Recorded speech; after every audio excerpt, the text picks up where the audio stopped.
पास functional group है और इसी फंक्शनल ग्रुप के साथ क्या है, दिया है वन लोन पेयर इलेक्ट्रॉन, एक लोन पेयर इलेक्ट्रॉन है। यही lone pair electron with double bond क्या है, इज इन रेजोनेंस, रेजोनेंस में होता है। So that type of resonance is called as mesomerism. तो इसी को डियर हम क्या कहते हैं, मेसोमेरिज्म कहते हैं, इसी को मेसोमेरिज्म डियर कहते हैं। तो डियर यहां पे कार्बन कार्बन डबल बॉन्ड, लेकिन कार्बन कार्बन डबल बॉन्ड को अनसैचुरेटेड सिस्टम क्यों कहते हैं, ये इसलिए क्योंकि because there is a sp2 that carbon is also sp2 that carbon is both carbon are sp2 हाइब्रिडाइड है। इट मींस इसका मतलब यह है कि एक p ऑर्बिटल जो है वो अधूरा है, यानी मींस इसका मतलब है कि एक p ऑर्बिटल अनहाइब्रिडाइज में है। इस तरह अगर यहां पे एक और एग्जांपल से मैं क्लियर कर लो, यहां पे कि जो कार्बन कार्बन डबल बॉन्ड होते हैं, ठीक है, वो भी अनसैचुरेटेड कार्बन है।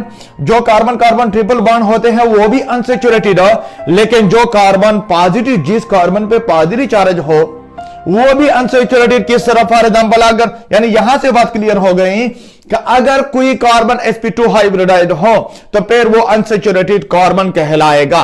किस तरह, फॉर एग्जांपल यहां पे मैं एग्जांपल दे रहा हूं, CH2 क्या है, CH2 positive charge into NH2 यहां पे मैंने दे दी।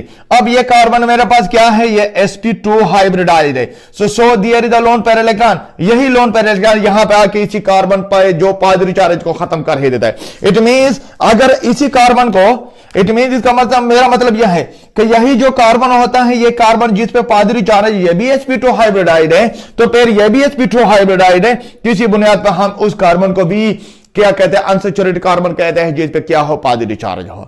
अब मेसोमेरिज्म का मतलब यह होता है कि अगर कार्बन पॉजिटिव, यानी जिस कार्बन पे पॉजिटिव चार्ज हो, या कार्बन कार्बन डबल बॉन्ड हो, या कार्बन कार्बन ट्रिपल बॉन्ड हो, अगर ऐसे अनसैचुरेटेड कार्बन एटम के साथ कोई फंक्शनल ग्रुप अटैच हो, तो वहां पे जो रेजोनेंस होगा, उस खास किस्म के रेजोनेंस को हम क्या कहते हैं, that will be called as मेसोमेरिज्म।